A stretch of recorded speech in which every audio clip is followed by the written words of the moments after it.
हाँ जी dear viewer, स्वागत है आप सभी का एक बार फिर से आपके अपने चैनल पर। मैं Narendra Kumar, faculty of wisdom academy अरनो से। आज का हमारा जो टॉपिक रहेगा इस वीडियो के अंदर वो आपका चैप्टर है इकोनॉमिक्स का, introduction to the macro economics. Chapter number आपका 9 है और ये हमारा आज का जो चैप्टर है इसकी मैंने अभी तक जो टोटल 4 वीडियोज़ हैं जो वो अपलोड कर दी हैं। ये इस वीडियो के अंदर हम आज वीडियो नंबर 5 है जो हमारी, इसके अंदर हम इस लेसन को आज कोशिश करेंगे कि आपका ये चैप्टर जो वो कंप्लीट हो जाए। और इसके अंदर जो हमारा आज का टॉपिक है वो है आपका कि जो एक्सेस डिमांड है और जो डेफिसिट डिमांड की कंडीशन है, इन दोनों को करेक्ट करने के लिए हमारे पास कौन से मेजर्स हैं। सो आपको मैं रिक्वेस्ट करता हूँ कि आप साथ साथ अपने जो नोट्स हैं वो बनाते रहें ताकि आपको बार बार वीडियो प्ले ना करना पड़े। So measure to correct deficient and excess demand, कि जब भी आपकी कंट्री के अंदर डेफिशिएंट या फिर आपकी एक्सेस डिमांड की कंडीशन क्रिएट होती है तो उन दोनों कंडीशंस के अंदर हमें कौन से मेथड्स है जो वो अडॉप्ट करने पड़ेंगे ताकि हमारी इकॉनमी है जो वो इक्विलिब्रियम में आ सके। अब आपको पता है कि जो डेफिसिट डिमांड की कंडीशन होती है उसके अंदर आपकी सप्लाई ज़्यादा है जबकि डिमांड कम है। और दूसरी बात एक्सेस डिमांड के बारे में भी आपको पता है, मैंने लास्ट वीडियो में बताया कि इसके अंदर आपकी डिमांड ज़्यादा है और सप्लाई कम है। अब ठीक करने का मतलब क्या है कि इसके अंदर जो आपकी सप्लाई ज़्यादा है इसको आपने कम करना है, और एक्सेस डिमांड के केस के अंदर डिमांड ज़्यादा है, इस डिमांड को कम करना है। अब उससे पहले आप ये बात समझ लें कि डिमांड ज़्यादा होती है तो वो किस समय होती है और जब सप्लाई ज़्यादा होती है तो वो किस समय होती है। तो उसका मेनली कारण क्या है, देखिए, जब लोगों के पास मनी की सप्लाई ज़्यादा हो, मतलब लोगों की तरफ पैसे का फ़्लो ज़्यादा होता है, तो उस कंडीशन के अंदर आपकी क्रिएट होती है एक्सेस डिमांड, क्योंकि जितना पैसा आपको पता है कि लोगों के पास ज़्यादा जाएगा उनका डिमांड का लेवल उतना ही बढ़ता जाएगा। और दूसरा होता है कि मनी की सप्लाई हमने कम कब करनी है, इस केस के अंदर लोगों के पास सप्लाई ज़्यादा है, डिमांड कम है। तो अगर डिमांड कम है तो इसका मतलब लोगों के पास पैसा भी कम है, तो इस केस में आपकी मनी की सप्लाई कम है। मनी की सप्लाई कम होने से लोगों की जो डिमांड का लेवल है वो डाउन आ जाता है, तो इसी को हम बोलते हैं डेफिसिट डिमांड। अब जो मनी की सप्लाई ज़्यादा होगी तो एक्सेस डिमांड होती है, जब मनी की सप्लाई कम है यानी कि लोगों की जेब में पैसा कम है इसलिए उनकी डिमांड भी क्या है, कम। अब ये डिमांड जो बढ़ी हुई है इसको हमने कम कैसे करना है, यानी कि हमें इस केस के अंदर करेक्शन करने के लिए मनी की सप्लाई को कम करना होगा।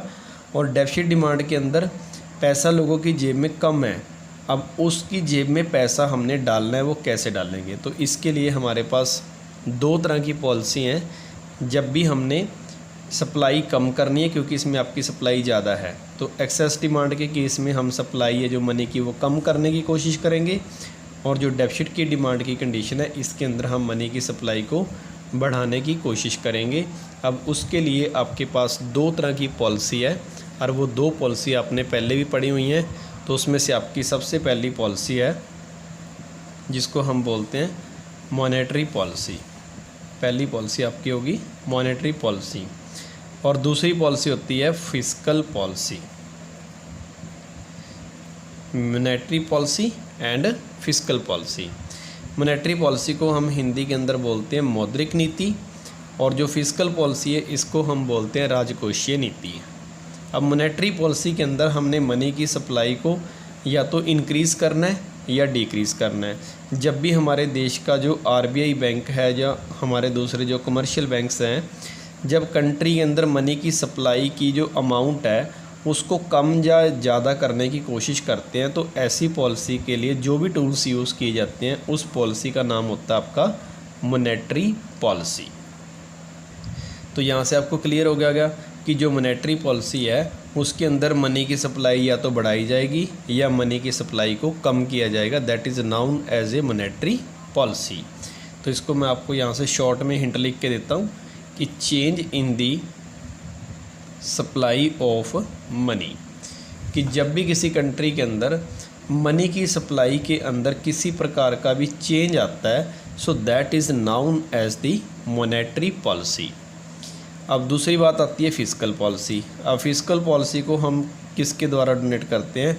ये आपका गवर्नमेंट के द्वारा किया जाने वाला एफर्ट है। अब गवर्नमेंट के आपको पता है कि दो ही एस्पेक्ट होते हैं बजट के। इसको हम कई बार फिस्कल पॉलिसी की जगह पे एक वर्ड कई बार और भी यूज़ कर लेते हैं, और वो आपका वर्ड है बजटरी पॉलिसी। इसी को हम बजटरी पॉलिसी कहते हैं। और आपको पता है कि बजट के दो ही पॉइंट होते हैं, एक रेवेन्यू होता है और दूसरा होता है आपका एक्सपेंडिचर। तो इस केस के अंदर गवर्नमेंट है जो वो अपने एक्सपेंडिचर और जो आपकी रिसिप्ट्स हैं या आप उसको रेवेन्यू कह लें, इनके अंदर चेंजेस करेगी। या तो वो अपने एक्सपेंडिचर बढ़ाएगी या अपने एक्सपेंडिचर्स को कम करेगी। और ऐसे ही अपनी जो रेवेन्यू के रिसोर्स हैं या तो उनको कम करेगी या ज़्यादा करेगी। और इन दोनों के कम या ज़्यादा करने के साथ जो भी पॉलिसी तैयार होती है उसी को हम बोलते हैं फिस्कल पॉलिसी। अब इसके बाद हम इन दोनों पॉलिसियों को डिटेल में पढ़ेंगे कि इसके साथ डिमांड कैसे कंट्रोल होती है, एक्सेस वाली भी और आपकी डेफिशिएंट डिमांड भी। तो सबसे पहले हम करेंगे आपकी मॉनेटरी पॉलिसी कि जो आपकी मॉनेटरी पॉलिसी है वो किस तरह से हमारी जो एग्रीगेट डिमांड है उसमें कमी लेके आती है या उसके अंदर वृद्धि करती है, यानी कि उसको इंक्रीज़ या डिक्रीज़ कैसे करती है। तो आपकी जो मॉनेटरी पॉलिसी है उसके अंदर दो टाइप के टूल्स हैं हमारे पास। एक टूल्स तो होते हैं आपके क्वांटिटिव,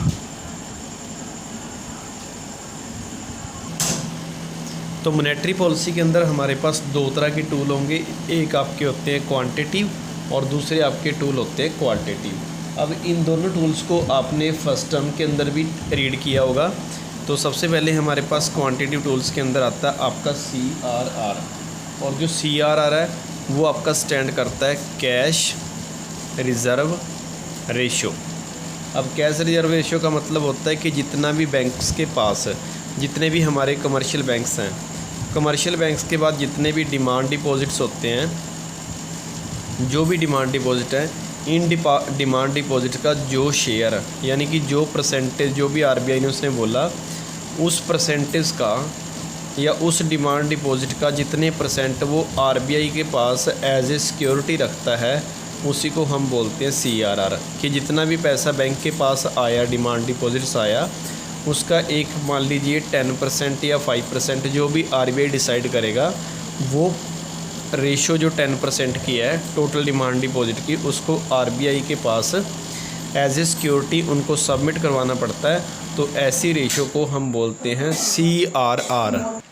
तो अब देखते हैं हम कि जो CRR है उस CRR के साथ जो हमारा RBI बैंक है वो कैसे मनी की सप्लाई को बढ़ा सकता है या कैसे कम कर सकता है।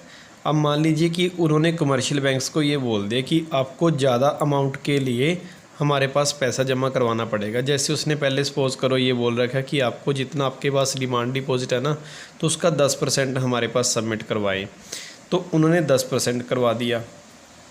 अब 10% हो गया और इनके पास कितना बचा? 90%। तो इसका मतलब ये जो कमर्शियल बैंक्स है ये लोगों को 90% अपने डिमांड डिपॉजिट का क्या दे सकते हैं? लोन दे सकते हैं। तो इससे लोगों की जो डिमांड है वो 90% पहले के मुकाबले इंक्रीज़ हो जाएगी। अब यहीं पे हम इसको लिख लेते हैं। मान लीजिए उसने RBI ने ये बोला कि देश के अंदर अगर 90% पैसा लोगों की जेब में जा रहा है तो इससे महंगाई क्रिएट होगी। तो RBI क्या डिसीजन लेगा? RBI कहेगा कि आप ये CRR है वो 10 को कितनी करें? 20। तो अब लोगों के पास जो लोन देने की कैपेसिटी है कमर्शियल बैंक्स के पास लोगों को लोन देने के लिए, वो आपकी कितने % रहेगी? 80%। यानी कि CRR बढ़ने के साथ जो पहले लोगों को 90% अमाउंट का लोन मिल रहा था, आज वो कितने का मिलेगा? 80% का। तो उनकी जो लोन की अमाउंट है वो पहले से 10% कम होगी। जैसे ही लोन की अमाउंट कम होगी तो इसके साथ उनकी जो एग्रीगेट डिमांड है गुड्स एंड सर्विस की, वो भी पहले के मुकाबले 10% कम हो जाएगी। और आपको पता है कि जब एग्रीगेट डिमांड कम होती है तो उसके साथ हमारी कौन सी कंडीशन कंट्रोल होगी? Excess demand. तो इसका ओवरऑल जो आपको समझने की बात यह है कि जब भी कंट्री के अंदर इन्फ्लेशन होती है यानी कि एक्सेस डिमांड की कंडीशन आएगी, तो उसके साथ आरबीआई है जो वो सीआरआर को बढ़ा देगा। अब जैसे ही सीआरआर बढ़ेगी तो जो कमर्शियल बैंक्स हैं उनके डिमांड डिपॉजिट्स हैं जो वो कम रह जाएंगे। अगर उनके डिमांड डिपॉजिट्स कम रह जाएंगे तो वो लोगों को क्रेडिट या लोन है वो कम दे पाएंगे, और जितना ही लोगों के पास लोन कम जाएगा तो उनसे उनकी एग्रीगेट डिमांड का लेवल डाउन आ जाएगा, और एग्रीगेट डिमांड जब कम होती है तो इससे हमारी जो एक्सेस डिमांड है वो क्या हो जाएगी, कंट्रोल हो जाएगी। तो ये है आपका पहला पॉइंट, जैसे सीआरआर बढ़ी, डिमांड डिपॉजिट कम रह गए बैंकों के पास तो वो लोन भी कम देंगे, और जिससे लोग डिमांड कम करेंगे, और डिमांड कम करेंगे तो इसका मतलब आपकी एक्सेस डिमांड की कंडीशन कंट्रोल होगी। अब इसी पॉइंट को रिवर्स करते हैं। सपोज़ कीजिए कि बैंकों ने ज़्यादा अमाउंट में सीआरआर बैंक के पास जमा करवाई थी पहले केस में। अब इस केस में आरबीआई ने बोला कि सीआरआर कम कर दो, मतलब उनको अब कम पैसा आरबीआई बैंक के पास से डिपॉजिट करवाना पड़ेगा। तो जैसे ही वो पैसा कम करवाएंगे तो उनके डिमांड डिपॉजिट पहले से ज़्यादा रहेंगे, क्योंकि अब उनको कम पैसा जमा करवाना पड़ रहा है। तो डिमांड डिपॉजिट बढ़ने से अब जो कमर्शियल बैंक्स है वो पहले से ज़्यादा अमाउंट में लोन दे पाएंगे, और जैसे ही वो लोन ज़्यादा देंगे तो उससे उसकी एग्रीगेट डिमांड लोगों की फिर बढ़ जाएगी। एग्रीगेट डिमांड बढ़ानी क्यों पड़ी, क्योंकि आपको पता है कि एग्रीगेट डिमांड यहाँ पे डेफिसिट के केस में कम है। तो एग्रीगेट डिमांड बढ़ाने के लिए आरबीआई ने सीआरआर को कम कर दिया, और जैसे ही सीआरआर को कम किया तो आपकी जो डेफिसिट डिमांड की जो कंडीशन थी उसके ऊपर आरबीआई बैंक ने कंट्रोल कर लिया। तो ये टूल आपका इस प्रकार से काम करता है। अब जो दूसरा टूल है हमारे पास वो है आपका SLR। ठीक है, SLR की आपको पता है full form, statutory liquidity ratio. अब ये SLR क्या होती है, देखिए जैसे मान लीजिए आपका ये कमर्शियल बैंक्स है, ये आपका आरबीआई बैंक है, और इस तरफ आप बना लीजिए ये आम जनता है। ठीक है, आप इसको कैसे भी बना सकते हैं। सपोज़ करो हम इसको आरबीआई ले लेते हैं, इसको हम कमर्शियल बैंक्स ले लेते हैं, और इसको हम ले लेते हैं जो हमारे आम कॉमन पब्लिक है, यानी कि हाउस होल्ड वाले। ठीक है, अब कमर्शियल बैंक्स के पास जितना भी पैसा डिपॉजिट हुआ, जिसको हम डिमांड डिपॉजिट बोलते हैं, अब इन्होंने आरबीआई ने कुछ पैसा तो इनसे इसलिए रखवा लिया क्योंकि इसके लिए आपको 10% क्या चाहिए, सीआरआर। 10% तो सीआरआर रखवा ली। अब इनके पास बची 90% अमाउंट। अब ये 90 का 90 सारा का सारा लोन नहीं दे सकते। अब आरबीआई ने ये भी डिसाइड किया हुआ है, या ये भी पॉलिसी है कि इनको एक पैसा तो इनके पास जमा करवाना पड़ेगा, वो तो सीआरआर है। अब जितना बचा उसका कुछ परसेंटेज इसको हर समय अपने पास भी रखना पड़ेगा। जैसे सपोज़ करो मैं इसको आप परसेंटेज से हटा के इसके पास 1000 रुपया टोटल आया। अब 1000 का 10% तो इसने यहाँ जमा करवा दिया, 100 रुपये तो यहाँ जमा करवा दिए। अब इसके पास कितने बचे, 900 रुपया। अब ये 900 का 900 लोन नहीं दे सकता। इसके लिए कंडीशन ये है कि इसको खुद के पास भी एक परसेंटेज या शेयर अपने पास हर समय रखना पड़ेगा। अब इसने सपोज़ करो आरबीआई ने बोला इसको 10% के लिए कि 10% मेरे पास जमा करवा, और जितना बचा उसका 10% खुद के पास भी तेरे को रखना पड़ेगा।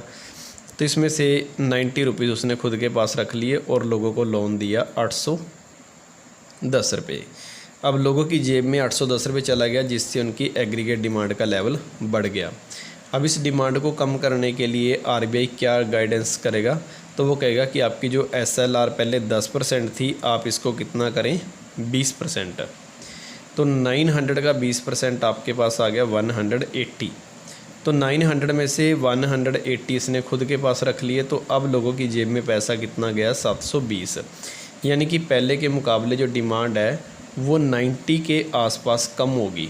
अगर एग्रीगेट डिमांड कम होगी तो इससे ये क्लियर हो गया कि हमने एक्सेस डिमांड की कंडीशन तो पहले कंट्रोल कर ही ली है। अब इस केस के अंदर हमने कौन सी कंट्रोल कर ली, डेफिसिट डिमांड। तो इस तरीके से जब भी SLR बढ़ेगी, SLR बढ़ने के साथ आपकी जो एक्सेस डिमांड की कंडीशन है वो कंट्रोल हो जाती है। अगर SLR को कम कर दें, तो SLR को कम करते हैं तो इससे आपकी डेफिसिट डिमांड की जो कंडीशन है वो कंट्रोल हो जाती है। तो दोनों में कॉमन बात यही है कि जब भी आपकी कंट्री के अंदर डिमांड ज़्यादा होगी तो आप SLR को भी बढ़ाओगे और आप CRR को भी बढ़ाओगे।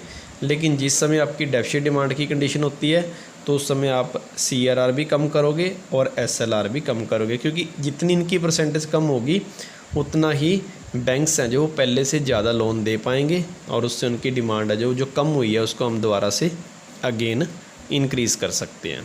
तो ये आपके 2 पॉइंट हैं, एक CRR, एक SLR। तीसरा पॉइंट हमारे पास आता है बैंक रेट। अब बैंक रेट का मतलब ये होता है कि वो ब्याज या वो रेट ऑफ इंटरेस्ट जिसके ऊपर RBI बैंक कमर्शियल बैंक्स को लोन देता है। जैसे कोई भी बैंक है वो अपना लोन के लिए किसके ऊपर डिपेंड करता है, RBI के ऊपर। यहाँ पे आपका मान लीजिए कमर्शियल बैंक्स है, तो इसने इसको लोन दिया, मान लो 50 करोड़ का, 200 करोड़ का, कितना भी दिया। अब ये बैंक इन बैंकों को लोन जब देगा तो उसके लिए एक ब्याज सेटल्ड होती है, और जो भी RBI इससे चाहे 2% ब्याज ले, चाहे इससे 3% ब्याज ले, तो जो भी RBI बैंक कमर्शियल बैंक से रेट ऑफ इंटरेस्ट वसूल करता है, यानी कि ब्याज का पैसा वसूल करता है, उसी ब्याज को हम क्या बोलते हैं, बैंक रेट।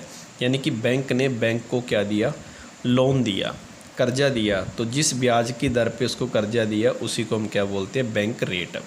अब आपको ये भी पता है कि जितना आपका ब्याज ज़्यादा होता है उतना ही हम लोन क्या लेते हैं, कम लेते हैं। इन दोनों का जो रिलेशन है वो आपके लिए इन्वर्स होता है। जितनी ब्याज ज़्यादा उतना हम लोन कम लेंगे, जितना आपको ब्याज कम लग रहा है तो आप उससे लोन ज़्यादा लेंगे। अब मान लीजिए आपकी कंट्री के अंदर एक्सेस डिमांड की कंडीशन है, तो इसको कैसे कंट्रोल करेंगे। डिमांड ज़्यादा है और आपकी सप्लाई कम है, तो डिमांड कम करने के लिए लोगों के पास पैसा कम होना चाहिए। पैसा कम कब होगा, जब वो लोन क्या लेंगे, कम। और लोन कम कब होगा, जब उनकी ब्याज क्या होगी, ज़्यादा। तो ऐसे केस के अंदर जो RBI बैंक है वो ब्याज बढ़ा देता है। जब कमर्शियल बैंक्स को लोन महंगा मिलेगा तो वो लोन क्या लेंगे, कम लेंगे। लोन कम लेंगे तो लोगों को भी वो लोन क्या देंगे, कम देंगे। तो इससे लोगों की एग्रीगेट डिमांड कम हो जाती है, और डिमांड कम होगी तो इसका मतलब आपने एक्सेस डिमांड के ऊपर कंट्रोल कर लिया। अगर यही कंडीशन आपकी आ जाए डेफिसिट डिमांड की, तो डेफिसिट डिमांड के केस के अंदर RBI है जो ब्याज सस्ता कर देगा, तो बैंक्स लोन क्या लेंगे, ज़्यादा लेंगे, और जैसे ही लोन ज़्यादा लेंगे तो लोगों की एग्रीगेट डिमांड का लेवल बढ़ जाएगा। तो एग्रीगेट डिमांड का लेवल बढ़ गया, और डेफिसिट के अंदर आपको पता है कि सप्लाई है जो वो कम होती, सप्लाई जो ज़्यादा होती है और डिमांड क्या होती है, कम। अगर डिमांड को ज़्यादा करना है तो लोगों को लोन ज़्यादा देना पड़ेगा। ज़्यादा कब दे पाएंगे, जब लोन सस्ता होगा। लोन सस्ता कब होगा, जब उसकी ब्याज कम होगी। तो ब्याज कम होने से बैंक लोन ज़्यादा लेंगे और लोगों को ज़्यादा प्रोवाइड करेंगे, जिससे हम डेफिसिट डिमांड की जो कंडीशन है उसको क्या कर सकते हैं, कंट्रोल कर सकते हैं। तो बैंक रेट इंक्रीज़ करेंगे जब आपकी कंट्री के अंदर एक्सेस डिमांड है, बैंक रेट कम करेंगे जब आपकी कंट्री के अंदर डिमांड कम है। तो ये आपका साइन होगा, ये आपका एक्सेस डिमांड का केस है और ये आपका डेफिसिट डिमांड का केस है। अब इसके बाद 4th पॉइंट आता है आपका open market operation. Open market operation, open market operation का मतलब होता है कि जब सरकार अपनी सिक्योरिटीज़ को सेल या परचेज़ करती है, ठीक है। अब सेल परचेज़ कैसे करती है, मान लो जी यहाँ पे गवर्नमेंट है, गवर्नमेंट ने अपनी सिक्योरिटीज़ जो सेल कर दी वो किसको कर दी, RBI को। अब जो RBI है ये आगे सिक्योरिटीज़ बेचेगा कमर्शियल बैंक्स को, और जो कमर्शियल बैंक्स हैं ये आगे आपकी सिक्योरिटी सेल करेंगे पीपल्स को, लोगों को सेल करेंगे। अब मान लीजिए कि कंट्री के अंदर एक्सेस डिमांड की कंडीशन क्रिएट होगी, डिमांड ज़्यादा है, तो डिमांड को कम करने के लिए अब क्या स्टेप लेगी गवर्नमेंट। गवर्नमेंट कहेगी लोगों को कि आप हमारे जो नेशनल सेविंग सर्टिफिकेट्स या जो हमारी सिक्योरिटी हैं इसको आप परचेज़ कर लीजिए। तो लोग क्या करेंगे, नेशनल सेविंग सर्टिफिकेट्स को परचेज़ करेंगे। जैसे ही परचेज़ करेंगे तो वो कमर्शियल बैंक से परचेज़ करेंगे, तो वो अपने पास सिक्योरिटी या ट्रेजरी बिल जो ले जाएंगे और इनके अकाउंट में से पैसा कमर्शियल बैंक्स के अकाउंट में ट्रांसफ़र हो जाएगा, और फिर कमर्शियल बैंक से ये पैसा RBI के पास आएगा और RBI से पैसा गवर्नमेंट के पास चला जाएगा। तो इससे जैसे ही वो आम पीपल इसको परचेज़ करते हैं तो उनसे उनकी एग्रीगेट डिमांड का लेवल कम आ जाता है। अगर मैं गवर्नमेंट की लैंग्वेज में कहूँ तो गवर्नमेंट इस कंसेप्ट के अंदर क्या करेगी कि वो अपने नेशनल सर्टिफिकेट्स को सेल करेगी, लोग उसको परचेज़ करेंगे लेकिन गवर्नमेंट उसको सेल करेगी। जैसे ही लोग परचेज़ करेंगे तो इनके पैसा जेब में से बैंकों में चला जाएगा, तो इनकी डिमांड अपने आप कम हो जाएगी। जब कंडीशन आ जाती है हमारे पास, सपोज करो डेफिसिट डिमांड की, तो डेफिसिट डिमांड के अंदर जो गवर्नमेंट है वो लोगों की जेब में पैसा डालना चाहती है। तो वो कैसे डालेगी? जो उन्होंने पहले सर्टिफिकेट बेचे थे, अब उन्हीं सर्टिफिकेट्स को गवर्नमेंट वापस ले लेगी, परचेज़ करेगी। जब परचेज़ करेगी गवर्नमेंट, तो लोगों की जेब में उनका पैसा डाल देगी, प्लस उसमें जो भी उसका इंटरेस्ट होगा या जो भी उसका प्रॉफिट होगा वो लोगों को मिल जाएगा, जिससे लोगों की एक बार फिर से डिमांड है जो वो बढ़ जाएगी। और हमारी डिमांड इस केस में आपको पता है कम है। डिमांड बढ़ेगी कैसे? जब गवर्नमेंट अपने जो सर्टिफिकेट्स लोगों से परचेज़ कर लेगी और उसका पैसा लोगों को वापस कर देगी। लोगों को पैसा मिल गया तो इसका मतलब डिमांड का लेवल एक बार फिर से दोबारा क्या हो जाएगा? अप हो जाएगा। तो ये आपको 4 पॉइंट बहुत हैं, ज़्यादा इसमें लंबा वीडियो बनाने की ज़रूरत नहीं है, क्योंकि आपको ये क्वेश्चन 3 मार्क्स या 4 मार्क्स में आएगा। मैंने क्वांटिटीज़ के आपको 4 पॉइंट लिखवा दिए, एक CRR लिखवा दिया, एक आपको SRR लिखवा दिया, एक ओपन मार्केट ऑपरेशन लिखवा लिया और एक आपको मैंने बैंकिंग रेट बता दिया। तो ये 4 पॉइंट आपके लिए सफिशिएंट रहेंगे। अब बात कर लेते हैं, एक पॉइंट इसमें से भी ले लेते हैं क्वालिटेटिव टूल्स का। तो क्वालिटेटिव टूल्स के अंदर सबसे पहले हमारे पास आता है मार्जिनल रिक्वायरमेंट। अब मार्जिन रिक्वायरमेंट का मतलब होता है कि जैसे ही हम कोई अपनी सिक्योरिटी बैंक के अंदर रखते हैं, मान लो कि आपने 1 लाख रुपए का गोल्ड रख दिया, तो इसमें से आपको बैंक जो लोन प्रोवाइड करेगा वो 1 लाख का नहीं करेगा, आपको 70,000 रुपये का लोन दे दिया, या सपोज़ करो 80,000 का लोन दे दिया। तो जितने की आपकी मार्केट के अंदर सिक्योरिटी की वैल्यू है उससे आपको क्रेडिट कम मिलता है। तो आपको 20,000 रुपये क्रेडिट कम मिला। अब जो 20,000 रुपये है इसी को हम क्या बोलते हैं? Marginal requirement. यानी कि आपको जितनी आपकी एक्चुअल अमाउंट थी सिक्योरिटी की उससे 20% पैसा कम मिला, और जो 20% बैंक ने कम दिया है इसी को हम इकोनॉमिक्स के अंदर बोलते हैं मार्जिनल रिक्वायरमेंट। अगर इसको मैं 1 वर्ड में या 1 लाइन में एक्सप्लेन करूँ तो मार्जिन रिक्वायरमेंट का मतलब होता है मार्केट वैल्यू ऑफ सिक्योरिटी, कि जो भी सिक्योरिटी आपने वहाँ पे बैंक में रखी है उसकी जो मार्केट में वैल्यू है minus value paid by bank, और एक वो वैल्यू जो आपको बैंक ने क्या करी है? पेड करी है।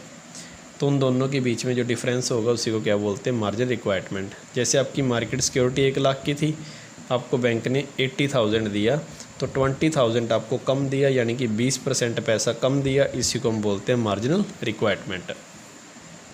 अब इसका रोल क्या है देखिए। मान लीजिए आपकी कंट्री के अंदर एक्सेस डिमांड है। एक्सेस डिमांड का मतलब demand is greater than the supply.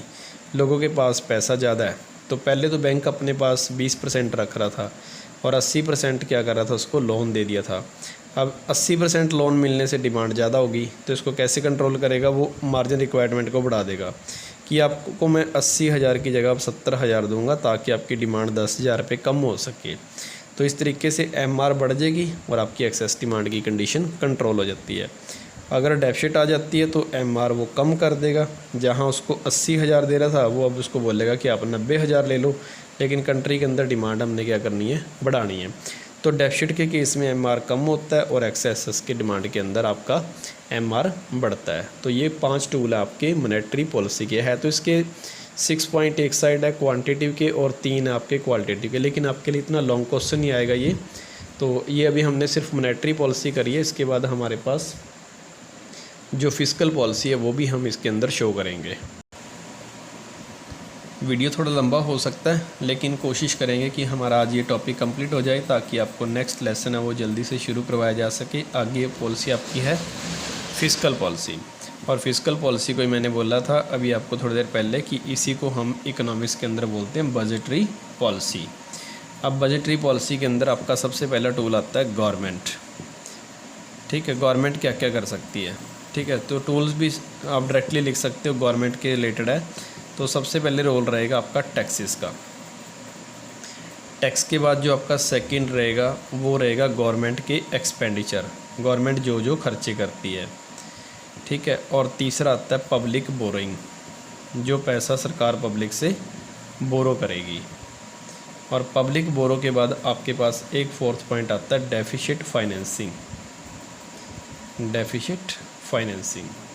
तो ये जो 4 टूल आपके इन 4 टूल्स को हम बोलते हैं बजटरी पॉलिसी या फिर आपकी फिस्कल पॉलिसी। अब इनसे एक्सेस डिमांड या डेफिसिट डिमांड कैसे कम होगी। अब सपोज़ करो कि आपकी कंट्री के अंदर एक्सेस डिमांड की कंडीशन क्रिएट होगी, तो डिमांड को कम करने के लिए क्या कर सकते हैं। सबसे पहले गवर्नमेंट क्या करेगी, जो टैक्स है उनको बढ़ा देगी।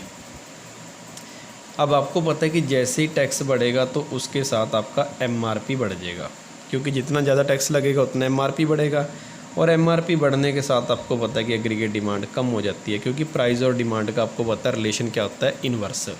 तो एक्सेस डिमांड के केस में सरकार टैक्स बढ़ा देगी। अगर आ जाती है डेफिसिट डिमांड तो सरकार इसी को कम कर देगी।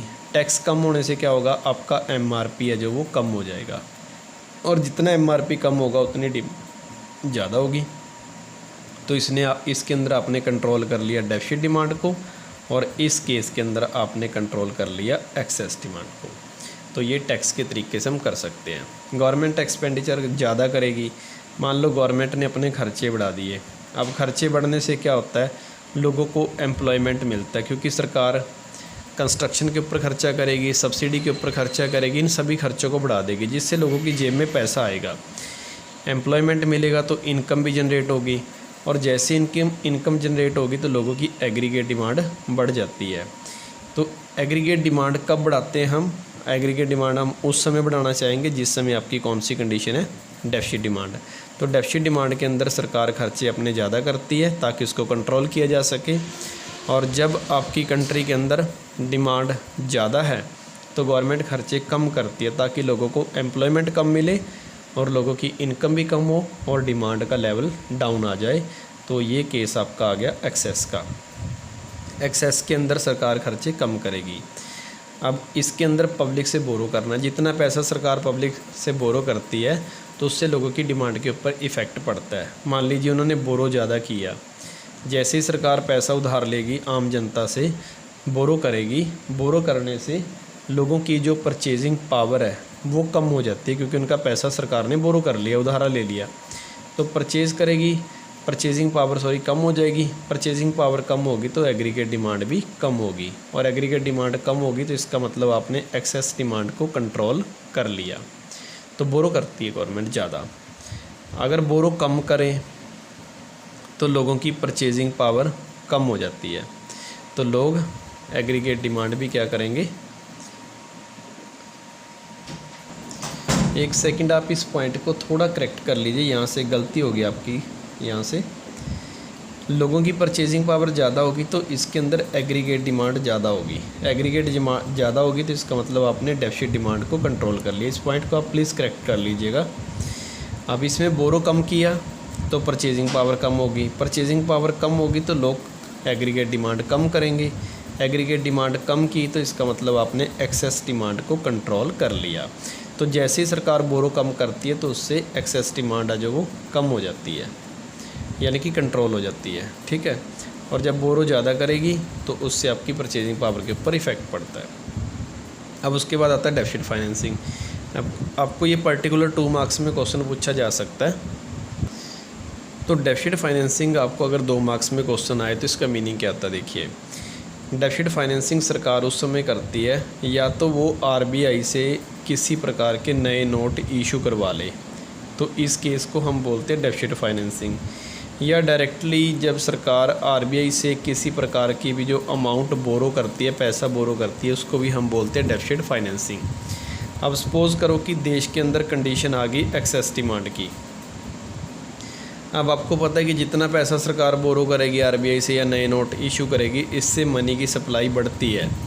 तो जब एक्सेस डिमांड है, लोगों की डिमांड पहले ही ज़्यादा है, तो इस केस के अंदर सरकार डेफिसिट फाइनेंसिंग कम करेगी, यानी कि नए नोट कम छपवाएगी। जितने नए नोट छपेंगे उतनी लोगों की एग्रीगेट डिमांड बढ़ेगी। तो डिमांड तो पहले ही ज़्यादा है, इसलिए सरकार डेफिसिट फाइनेंसिंग कम करेगी। और जिस समय आपकी डेफिसिट डिमांड की कंडीशन आती है तो उस केस के अंदर सरकार है जो डेफिसिटिंग फाइनेंसिंग ज़्यादा करती है, क्योंकि इस केस के अंदर आपको पता है कि लोगों की डिमांड पहले ही कम है। तो लोगों की डिमांड अगर पहले ही कम है तो सरकार नए नोट ज़्यादा छपवाएगी ताकि लोगों की डिमांड इंक्रीज़ हो सके, ठीक है। तो इस प्रकार से सरकार एक्सेस और डेफिसिट डिमांड को कंट्रोल करती है। तो ये आपका आज का यहाँ से लेसन है जो वो कंप्लीट हो गया। तो इस पॉइंट्स को आप बहुत ध्यान से कीजिएगा क्योंकि ये लॉन्ग क्वेश्चन के लिए आपको आएगा। So thanks for watching.